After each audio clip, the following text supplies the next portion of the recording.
Hi hello മച്ചന്മാരെ, എല്ലാവർക്കും ഏറ്റവും പുതിയ മൂവിയിലേക്ക് സ്വാഗതം. നമ്മൾ റിവ്യൂ ചെയ്യാൻ വേണ്ടി പോകുന്നത് മലയാളം മൂവിയാണ്. മലയാള ചിത്രത്തിനെ കുറിച്ച് പറയുമ്പോൾ നമുക്ക് ഹേമ കമ്മിറ്റി റിപ്പോർട്ട് ഡീറ്റെയിൽ ആയിട്ടൊന്ന് പറയാം. കാരണം ഞാൻ മുന്നേ തന്നെ പറഞ്ഞതിനെക്കുറിച്ച് ഡീറ്റെയിൽ ആയിട്ടുള്ള വീഡിയോ ഒന്നും ചെയ്യുന്നില്ല. നമ്മളിതിൽ വീഡിയോ ചെയ്യുമ്പോൾ കൂടെ പറഞ്ഞു പോകുന്നുള്ളൂ. കാരണം മലയാള ഇൻഡസ്ട്രിയും മൊത്തം ഒരു പക്ഷേ പിഴുതെറിയാൻ കെൽപ്പുള്ള റിപ്പോർട്ട് തന്നെയായിരുന്നു ഹേമ കമ്മിറ്റി റിപ്പോർട്ട് എന്ന് വേണമെങ്കിൽ പറയാൻ സാധിക്കും. കാരണം മറ്റു ഇൻഡസ്ട്രിയെ അപേക്ഷിച്ച് ഒരു പക്ഷേ കുറച്ച് മുന്നേറിക്കൊണ്ടിരിക്കുന്ന ഒരു വ്യത്യസ്തമായിട്ടുള്ള ഇൻഡസ്ട്രി തന്നെയാണ് മലയാളം. നമുക്ക് എല്ലാവർക്കും അറിയുന്ന കാര്യം തന്നെയാണ്. ഒരുപാട് ആരാധകരും അതിനുണ്ടായിരുന്നു. ഇപ്പോൾ ഇത് ഈ റിപ്പോർട്ട് വന്നതോടുകൂടി നമുക്കുള്ള മറ്റുള്ള ആൾക്കാരുടെ മുമ്പിൽ തല താഴ്ത്തി നടക്കേണ്ട ഒരു അവസ്ഥ തന്നെയാണ്. മലയാള സിനിമയിൽ ഇങ്ങനത്തെ പ്രശ്നങ്ങൾ നടക്കുമെന്നൊക്കെയാണ് എല്ലാവരും ചോദിച്ചുകൊണ്ടിരിക്കുന്നത്. ഇപ്പോൾ ജയസൂര്യക്ക് രണ്ട് വ്യക്തികൾ ആരോപണമായിട്ട് മുന്നോട്ട് വന്നിരുന്നു. രണ്ട് സ്ത്രീകൾ തന്നെയാണ്. ഒരു പക്ഷേ സത്യമായിരിക്കാം, ഒരു പക്ഷേ അസത്യവുമായിരിക്കാം. രണ്ടു അടുത്തും തെളിവില്ല. അതിന് പ്രതിഷേധമായിട്ട് ജയസൂര്യ ഒരു FB പോസ്റ്റ് ഇട്ടിരുന്നു. നിൽക്കേണ്ട കാലം അദ്ദേഹം സംസാരിച്ചിരുന്നില്ല. ഇപ്പോൾ പറഞ്ഞിരുന്നു പാപം ചെയ്യാത്തവർ കല്ലെറിയട്ടെ എന്ന് പറഞ്ഞിരുന്നു. അഥവാ തീർച്ചയായിട്ടും അതിനെതിരെ നിയമപരമായിട്ട് മുന്നോട്ട് പോകുന്നു തന്നെ പറഞ്ഞിട്ടുള്ളത്. എന്തായാലും അദ്ദേഹം തെളിയിക്കട്ടെ. അദ്ദേഹത്തിൻ്റെ ഭാഗത്ത് തെറ്റില്ല എന്നിട്ടുണ്ടെങ്കിൽ തെളിയിക്കട്ടെ. മറുപക്ഷത്തായിട്ട് ഒരുപാട് വ്യക്തികൾ ഇടവേള ബാബുവിൻ്റെ പേരിൽ കേസ് വരുന്നു. സുധീഷിൻ്റെ പേരിൽ പുതിയൊരു കേസ് വന്നിട്ടുണ്ട്. അങ്ങനെ കേസ് റിപ്പോർട്ട് ചെയ്യുന്നു. അതിനിടയ്ക്ക് നമ്മുടെ ലാലേട്ടൻ ഇന്നലെ കുറച്ച് പേരുടെ വ്യക്തികളുടെ മുമ്പിലായിട്ട് നമ്മുടെ ലാലേട്ടൻ സംസാരിച്ചു. അവർ പറയുന്നത് വെച്ച് കഴിഞ്ഞാൽ ലാലേട്ടൻ അങ്ങനെയല്ല സംസാരിക്കേണ്ടത്. അദ്ദേഹം എന്താണ് പറയുന്നത്, നിങ്ങൾ ചോദിക്കുന്ന ചോദ്യങ്ങൾക്ക് എനിക്ക് പറയുന്ന ഉത്തരങ്ങളില്ല എന്ന് പറഞ്ഞിട്ടാണ് അദ്ദേഹം സംസാരിച്ചത്. അപ്പോൾ ഈ റിപ്പോർട്ട് ഒന്ന് കൂടിയിട്ട് AMMA എന്ന് പറയുന്ന അമ്മ എന്ന സംഘടന, ആ സംഘടന ഒരുപാട് കാര്യങ്ങൾ ചെയ്തു വരുന്നുണ്ടായിരുന്നു അദ്ദേഹം പറഞ്ഞിരുന്നു. അതായത് ഒരു വ്യക്തി മരണപ്പെട്ടു പോയാൽ ചിലപ്പോൾ ബോഡി അവിടെ വിട്ടു തരാൻ ചില ഹോസ്പിറ്റൽ പൈസ കൊടുക്കാൻ സമ്മതിക്കില്ല. പക്ഷേ ഇവരിൽ കുറച്ച് സംഘടന പേര് ഇൻഷുറൻസും കാര്യങ്ങളും ചേർന്നാണ് മുന്നോട്ട് പോകുന്നത്. ചിലർ ചോദിക്കുന്നുണ്ട് നമുക്കിനി ഇൻഷുറൻസ് കിട്ടില്ലേ, അനുകൂല നഷ്ടമാകുമെന്നൊക്കെ ചോദിക്കുന്നുണ്ട്. ഒരു പക്ഷേ അദ്ദേഹം ഇറങ്ങിയാൽ പോലും അതിൻ്റെ കാര്യങ്ങളൊക്കെ മുന്നോട്ട് പോകുമെന്ന് തന്നെയാണ് പറഞ്ഞിട്ടുള്ളത്. അപ്പോൾ ഈ പവർ ഗ്രൂപ്പ് എന്ന് പറഞ്ഞ ഗ്രൂപ്പിന് എനിക്കതിനെപ്പറ്റി കേട്ട് ഞാൻ അതിൽ അംഗമല്ല എന്നുള്ള ആട്ടം പറഞ്ഞത്. പക്ഷേ സത്യമായിരിക്കാം അസത്യമായിരിക്കും. കാരണം അദ്ദേഹം പറഞ്ഞത് അദ്ദേഹത്തിന് അറിയുള്ളൂ അധികം ഉണ്ടോ ഇല്ല എന്നൊക്കെ. ബാക്കിയെല്ലാം തെളിയിക്കേണ്ടത് സർക്കാരാണെന്നാണ് അദ്ദേഹം പറഞ്ഞിട്ടുള്ളത്.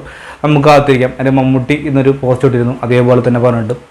അപ്പോൾ എന്തായാലും ഹേമ കമ്മിറ്റി റിപ്പോർട്ട് കൂടി മലയാള ഫിലിം ഇൻഡസ്ട്രിക്ക് എന്തായാലും ഒരു തീരുമാനം തന്നെ മാറിക്കൊണ്ടിരിക്കുന്ന ഒരു അവസ്ഥ തന്നെയാണ്. അങ്ങനെ ഒരു ഭാഗത്ത് നമ്മുടെ ഹേമ കമ്മിറ്റി റിപ്പോർട്ട് തകർത്തുകൊണ്ടിരിക്കുകയാണ്. അപ്പോൾ ഒരു പക്ഷേ മലയാള സിനിമയിൽ എന്തായാലും നശിപ്പിക്കരുത് നമ്മുടെ ലാലേട്ടൻ പറഞ്ഞത്. കാരണം എന്നു മുതലാണ് നിങ്ങൾക്ക് അന്യനായ എന്നൊക്കെയുള്ള ഒരു കാര്യങ്ങളൊക്കെ അദ്ദേഹം സംസാരിച്ചിരുന്നു.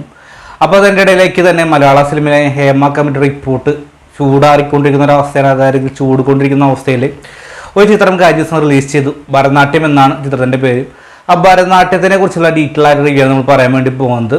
കൃഷ്ണദാസ് മുരളിയാണ് ഇതിൻ്റെ ഡയറക്ഷൻ്റെ സ്ക്രിപ്റ്റ്.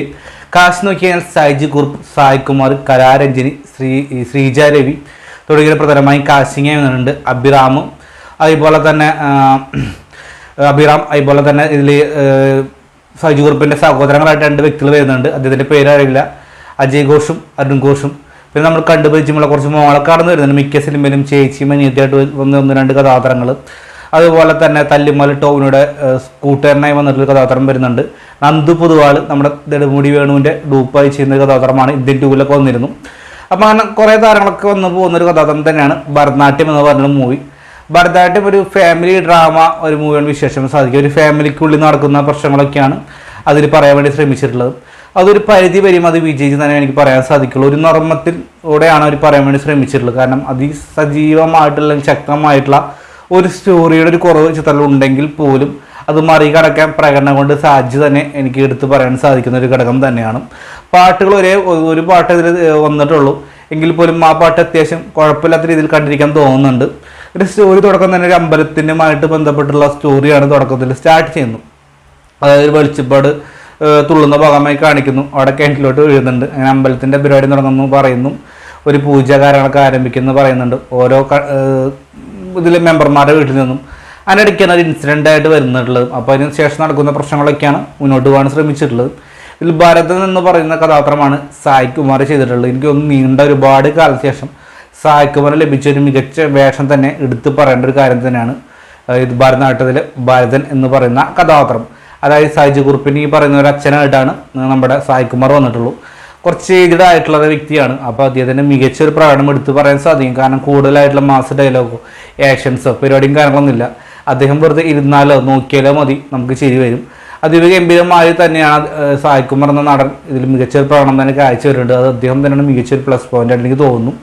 അതുപോലെ സൈജ് ഗ്രൂപ്പിനെ എടുത്ത് പറയുമ്പോൾ ഒരുപാട് നാൾക്ക് ശേഷം ഈ സ്ഥിരം ദാരിദ്ര്യം പിടിച്ചൊരു കഥാപാത്രത്തിൽ നിന്നും കുറച്ച് ബെറ്ററായിട്ട് വന്നിട്ടുണ്ട്. അപ്പോൾ എന്താണ് ശശി എന്നാണ് നമ്മുടെ സജി ഗ്രൂപ്പ് അവതരിപ്പിക്കുന്ന കഥാപാത്രത്തിൻ്റെ പേര്. അദ്ദേഹം മികച്ച രീതിയിൽ തന്നെ ചെയ്തു. കലാരഞ്ജിനെ എടുത്ത് പറയണം, അവർക്കൊരു ഓപ്പറേഷൻ ഇടയിലാന്ന് തോന്നുന്നു. അദ്ദേഹത്തിൻ്റെ അവരുടെ ശബ്ദം പോയി നമുക്കറിയാം ഹവോ ഡാർ യു എന്ന് പറയുന്ന ചിത്രം മുതൽ അവരുടെ ശബ്ദത്തിനൊക്കെ ശബ്ദം കുറച്ച് കുറഞ്ഞൊരു അവസ്ഥയായിരുന്നു. ഇതിലും അതേപോലെ തന്നെ ചെയ്തിട്ടില്ലെങ്കിൽ പോലും അവസാന ഭാഗം എത്തുമ്പോൾ തീർച്ചയായിട്ടും ഇമോഷണലി കരയിപ്പിച്ച് കളഞ്ഞു തന്നെ പറയാൻ സാധിക്കുള്ളൂ. ശ്രീജരവിനെ കുറിച്ച് പറയുമ്പോൾ സ്ഥിരമായിട്ട് നമ്മുടെ നയൻതാരയ്ക്കും കാവ്യ മാധവനൊക്കെ സൗണ്ട് കൊടുത്തുള്ള വ്യക്തിയാണ്. അപ്പോൾ തീർച്ചയായിട്ടും അവരുടെ സിനിമയിലായിട്ട് അവർ വരുമ്പോൾ ഡബ്ബിങ്ങും ഇല്ലാണ്ടൊക്കെയാണ് ചെയ്തിട്ടില്ലെങ്കിൽ പോലും ആ സൗണ്ട് കേൾക്കുമ്പോൾ എന്തോ ഒരു അരോചകമായി തോന്നുന്ന പോലെ എനിക്ക് തോന്നുന്നു. എങ്കിലും പ്രകടനം വയസ്സ് നോക്കുമ്പോൾ അവർ നല്ല രീതിയിൽ തന്നെയാണ് ഒരു കുടുംബിൻ്റെ റോളാണ് ചെയ്തിട്ടുള്ളത്, കൊള്ളാമായിരുന്നു. അതുപോലെ തന്നെ ഇതിൽ അജയ് ഘോഷും അരുൺ ഘോഷും എന്ന് പറയുന്ന ഒരു കഥാപാത്രം 2 വ്യക്തികൾ ചെയ്യുന്നുണ്ട്. രണ്ടും ഒരാൾ തന്നെയാണ്. ആ ചെറുപ്പക്കാരൻ മികച്ച രീതിയിൽ തന്നെ ചെയ്തു. അബ്രാമിനെ കുറിച്ച് പറയണം. അബ്രാമിനൊരു ദാരിദ്ര്യം, ഒരു കുശുമ്പും പൊന്നായ്മയും ഒക്കെ പറയുന്ന ഒരു കഥാപാത്രമാണ് അബ്രാമിൻ്റേത്. ഈ കുത്തിത്തിരിപ്പ് എന്ന് പറഞ്ഞ പോലെ തന്നെ അബ്രാമും കുഴപ്പമില്ലാത്ത രീതിയിൽ തന്നെ ചെയ്തു. ചില ഭാഗത്തൊക്കെ ചിരിപ്പിച്ച് തന്നെ പറയാൻ സാധിക്കും. അതുപോലെ തന്നെ മണികണ്ഠൻ പട്ടാമ്പി ഇതിൽ മറ്റൊരു കഥാപാത്രം ചെയ്തൊരു വെളിച്ചപ്പാടിൻ്റേത് അധികം നല്ല രീതിയിൽ തന്നെയാണ് ഇതിൽ ചെയ്തിട്ടുള്ളത്. കാരണം പ്രകടനം വയസ്സ് നോക്കുമ്പോൾ എല്ലാവരും തനിക്ക് കൊടുത്തുള്ള റോളൊക്കെ മികച്ച രീതിയിൽ തന്നെ ചെയ്തു.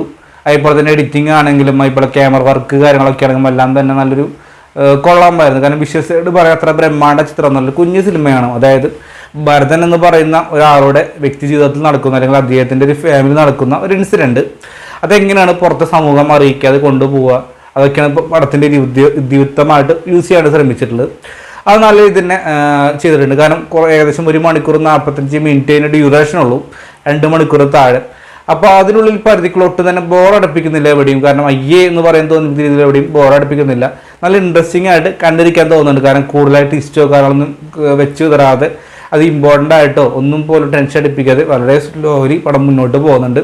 കാണുന്നവർക്ക് നല്ല രീതിയിൽ മനസ്സിലാവുന്ന രീതിയിൽ അതായത് മികച്ചൊരു ക്വാളിറ്റി ആയിട്ടുള്ള ഡയറക്ഷൻ തന്നെയാണ് അദ്ദേഹം ചെയ്തിട്ടുള്ളത്. തിരക്കഥയും ഞാൻ പറഞ്ഞില്ല, തിരക്കഥ സ്റ്റോറി ഡെവലപ്മെൻ്റ് ആയിട്ട് ഒന്നും തന്നെ മുന്നോട്ട് പോകാനില്ല. നമ്മൾ സ്ഥിരം കണ്ട് മറന്നിട്ടുള്ള ഒരു സ്റ്റോറി തന്നെയാണെങ്കിൽ പോലും മികച്ച ഒരു പ്രകടനം ഉണ്ട്. ആ പ്രകടനത്തിന് അതുകൊണ്ട് തന്നെ അത് മറികടക്കാൻ സാധിക്കുന്നുണ്ട്. കണ്ടപ്പോഴാണ് എനിക്ക് തോന്നിയത് ഭരതനാട്യത്തിനെ കുറിച്ച് പറയുമ്പോൾ ഓരോ വ്യക്തികളും മികച്ച അനുഭവം തന്നെയാണ് സമ്മാനിച്ച്. അതുപോലെ തന്നെ ഞാൻ പറഞ്ഞു നെഗറ്റീവായിട്ട് എനിക്ക് തോന്നുന്നത് സ്റ്റോറിയുടെ ഒരു പോരായ്മ ഉണ്ടായിരുന്നു. അതായത് ഒരു കോമഡി ലെവലിലായിരുന്നു നമ്മൾ പ്രതീക്ഷിച്ചത്, എന്തൊക്കെയോ ഉണ്ടെന്നുള്ള രീതിയിൽ കണ്ടിറങ്ങുമ്പോൾ ഒന്നും തന്നെ ഇല്ല എന്നുള്ള തോന്നലായിരുന്നു. കാരണം കോമഡി ചില ഭാഗത്തൊക്കെ വർക്കൗട്ട് ആയിട്ടുള്ളൂ. 1, 2, 3 സീൻസ് മാത്രമാണ് ഒരു കോമഡി ആയിട്ട് എനിക്ക് തോന്നിയിട്ടുള്ളൂ. ബാക്കിയും ഒന്നും തന്നെ ഉണ്ടായിരുന്നില്ല എന്നാണ് കണ്ടപ്പോൾ എനിക്കൊരു അഭിപ്രായമായിട്ട്. അപ്പോൾ അതായത് ഇത്രയും നല്ലൊരു ഡ്രാമാറ്റിക് ചിത്രമാകുമ്പോൾ കുറച്ചും കൂടി കോമഡി കൂടിയും കുറച്ചും കൂടി ഡെപ്ത് കൊടുക്കുക, പക്ഷേ കാണുന്ന പ്രേക്ഷകർക്ക് നല്ല ഒന്നുകൂടി ഇൻട്രസ്റ്റിംഗ് ആയിട്ട് എൻജോയ് ചെയ്ത് കാണാൻ പറ്റുന്ന അവസ്ഥയായിരുന്നു. ഭരതനാട്യം എന്ന് പറഞ്ഞ ചിത്രം കണ്ടപ്പോൾ എനിക്ക് എങ്ങനെയാണ് തോന്നിയത്, എൻ്റെ മാത്രം അഭിപ്രായമാണ്. എന്ന് വെച്ച് ഒട്ടും തന്നെ മോശമാകുന്നില്ല ചിത്രം. ഒരു ഏവറേജിന് മുകളിൽ നിൽക്കുന്ന അനുഭവം തന്നെ ഭരതനാട്യം സമ്മാനിക്കുന്നുണ്ട് എന്നാണ് എൻ്റെ അഭിപ്രായം. ആ ഭരതനാട്യം കാണാത്തൊരു തീർച്ചയായും തിയേറ്ററിൽ പോയി തന്നെ കണ്ടു നോക്കുക. ഒരു കുഞ്ഞു സിനിമ വിജയിപ്പിക്കുക. മലയാള സിനിമയെ നമ്മുടെ ഇൻഡസ്ട്രിയിലേക്ക് തിരിച്ചുകൊണ്ട് നമ്മുടെ ഉത്തരവാദിത്തമാണ്. അതിപ്പോൾ തന്നെ എനിക്ക് പറയാനുള്ള ഒരു ഏവറേജ് അനുഭവമാണ് ഭരതനാട്യം എൻ്റെ അഭിപ്രായത്തിൽ. അപ്പോൾ കണ്ടവരുണ്ടെങ്കിൽ നിങ്ങളുടെ അഭിപ്രായം കമൻറ്റ് ബോക്സിൽ രേഖപ്പെടുത്തുക. അപ്പോൾ ഇന്നത്തെ പോലെ തന്നെ നമ്മുടെ ഒരു ഇഷ്ടപ്പെട്ട ലൈക്ക്, ഷെയർ, സബ്സ്ക്രൈബ് എന്ന് പരിഗണിക്കുക. അതായിരിക്കും ബൈ ഫ്രണ്ട്സ്.